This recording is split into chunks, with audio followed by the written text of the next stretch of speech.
Hi friends, నేను మీ ఈశ్వర్. మీరు చూస్తున్నారు study with Eshwar YouTube channel. మన ఛానల్లో శాతవాహన యూనివర్సిటీకి సంబంధించిన డిగ్రీకి సంబంధించిన ప్రీవియస్ ఇయర్ క్వశ్చన్ పేపర్స్ అవైలబుల్గా ఉంటాయి. అదేవిధంగా మన ఛానల్లో మ్యాథమెటిక్స్ అండ్ ఇంగ్లీష్కి సంబంధించిన ఎక్స్ప్లెనేషన్ వీడియోస్ అవైలబుల్గా ఉన్నాయి. మన ఛానల్లో ఫ్యూచర్లో రాబోతున్న వీడియోస్ చాలా ఉపయోగపడతాయి మీకు. సో ఆ వీడియోస్ మిస్ కాకుండా ఉండాలంటే ఏం చేయాలి? మన ఛానల్ వెంటనే సబ్స్క్రైబ్ చేసి బెల్ ఐకాన్ ఆన్లో ట్యాప్ చేసుకొని పెట్టుకోండి. ఈ వీడియోలోకి వెళ్ళే ముందు ఒక లైక్ ఇచ్చుకోండి ప్లీజ్.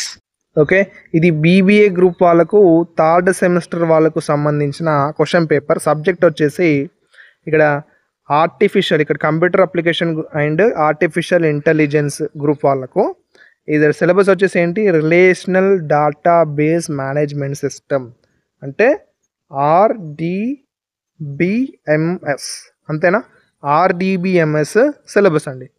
ఇక్కడ మనకు 60 మార్క్స్కి ఈ పేపర్ ఉంటుంది. చూసుకోండి, 3 hours టైం ఉంటుంది. సెక్షన్ ఏలో మనకు 8 క్వశ్చన్స్ ఇస్తాడు.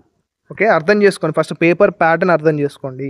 8 క్వశ్చన్స్ ఇస్తే మనం ఓన్లీ 5 క్వశ్చన్స్కి మాత్రమే ఆన్సర్ అటెంప్ట్ చేయాలి. మనం ఈచ్ క్వశ్చన్కి ఎన్ని మార్కులు ఉంటాయంటే 2 మార్కులు పడతాయి. Each question carries 2 marks. ఇక్కడ స్క్రోల్ చేస్తూ ఉంటాను, చూసుకోండి. ప్రతి క్వశ్చన్ ఇంపార్టెంట్ కాబట్టి ప్రాక్టీస్ చేయండి.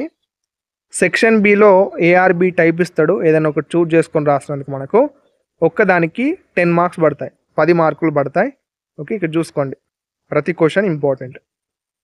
ఓకేనా? ఈ వీడియోని లైక్ చేసి మీ ఫ్రెండ్స్కి కూడా షేర్ చేయండి, అండ్ వాళ్ళకు కూడా హెల్ప్ అవుతుంది. అదేవిధంగా మీకు ఏమైనా డౌట్స్ ఉంటే కింద కామెంట్ బాక్స్లో కామెంట్ చేయండి. మన ఛానల్ని సబ్స్క్రైబ్ చేసి బెల్ ఐకాన్ని ఆన్లో ట్యాప్ చేసుకొని పెట్టుకోండి. ఓకేనా? అండ్ నెక్స్ట్ వీడియోలో మళ్ళీ కలుసుకుందాం. Until then keep watching study with Eshwar YouTube channel. Thank you.